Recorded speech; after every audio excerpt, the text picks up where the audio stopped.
All right, let's talk about something kind of strange. Every single day, we're surrounded by digital tech that's constantly translating the world into data. But what happens when the math behind all that? Well, when it creates something that isn't actually there. Today, we're going on the hunt for a mathematical ghost that haunts some of our most advanced technology. And it all boils down to this one stubborn 9% error. So take a good look at this brain scan. See those faint little rings? Those ripples near the edges? You'd think they're part of the brain's anatomy, right? But they're not, at all. They're what's called a ringing artifact, a mathematical phantom created when the image was made. So that's the big question. How can a super precise digital process create something that doesn't exist? To figure this out, we need to find the source of this ghost. Now, in the medical world, they call it the Gibbs ringing artifact. But this isn't just some weird problem in hospitals. Understanding it means we have to dig into the very basics of how we turn anything from the real world into digital information. And this is the real head-scratcher, isn't it? I mean, we use incredibly precise mathematics to build these images, from an MRI scan to the photos on your phone. So how on earth does that same process introduce an error, an artifact that actually shows us something that's not real?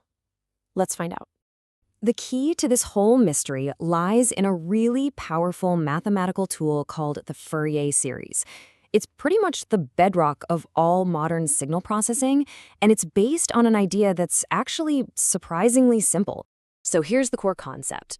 Any signal you can imagine, no matter how complicated, whether it's the data from that brain scan or even the sound of my voice right now, can be described perfectly just by adding up a bunch of simple, smooth waves. Think of them as the fundamental mathematical Lego bricks for building data. Okay, so this is where things get really interesting. Let's see what happens when we try to build something with sharp edges. On the left, you've got this perfect, clean, square wave. Now, look to the right. That's our attempt to build it using our smooth, wavy building blocks. It gets pretty close, but look at the corners. There's always this little overshoot, a little peak that goes just a bit higher than the real signal. And this quote just nails it, doesn't it? It perfectly explains the problem. Our mathematical bricks, these sine and cosine waves, are smooth and round.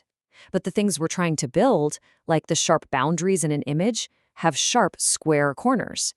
You can get really close, but those corners, they're never going to be quite perfect. So that little wobble at the corner, it's not just some random glitch. Nope, it's a fundamental part of the math itself, a behavior known as the Gibbs phenomenon. And the fact that it's so persistent is what makes it both fascinating and a real problem.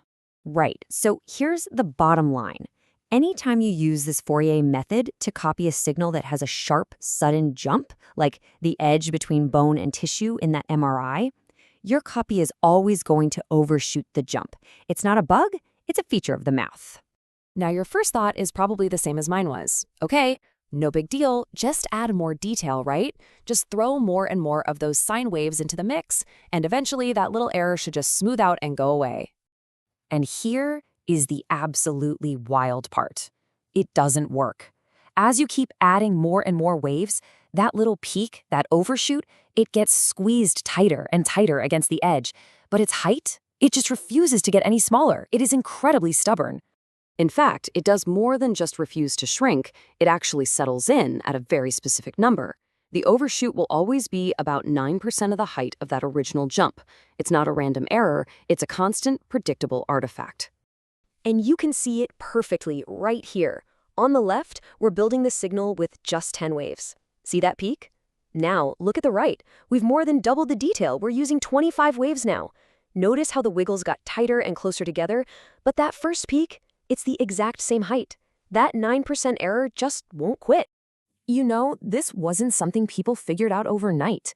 This little quirk was first spotted way back in 1848, but nobody really paid attention. It took more than 50 years and a bunch of heated arguments between famous physicists and mathematicians before the American scientist J.W. Gibbs finally explained what was going on, and Maxime Bocher officially gave it his name. So if this problem is literally baked into the mathematics itself, how do you fix it? You can't just ignore it, especially when a doctor's diagnosis is on the line. Well, the solution isn't about trying to force the old tools to work better. It's about finding entirely new tools for the job. And the strategy in concept is actually pretty simple. First, you just have to accept that your round bricks, the sine and cosine waves, are the wrong tool for building sharp corners. Second, you go find a new set of mathematical building blocks, ones that are actually designed to handle sharp edges. And finally, you take the data you already have and you basically redraw it using your new, much better tools.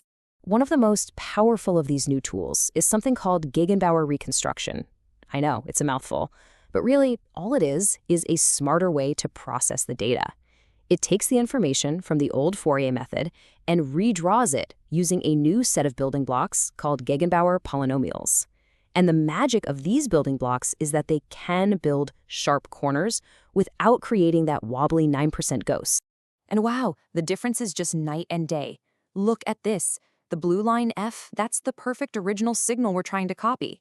The red line, that's the old Fourier attempt, and you can see all those Gibbs ripples messing it up. But the green line, the Gegenbauer reconstruction, it is practically perfect. It nails those sharp corners without any of the ghostly ringing.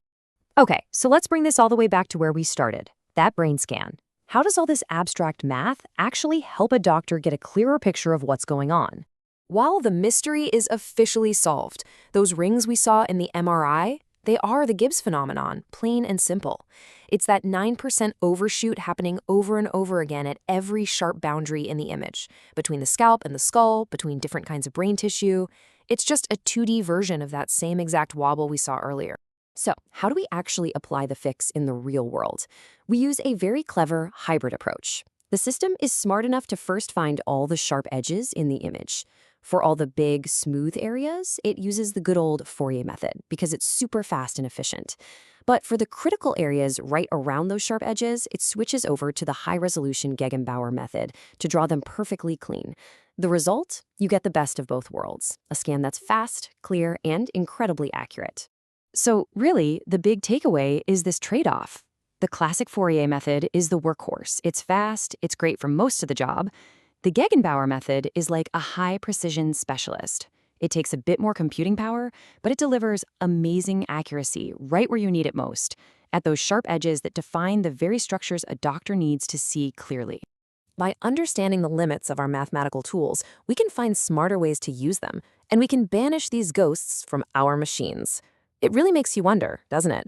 What other mathematical quirks, what other 9% problems are hiding just beneath the surface of the technology we use every single day?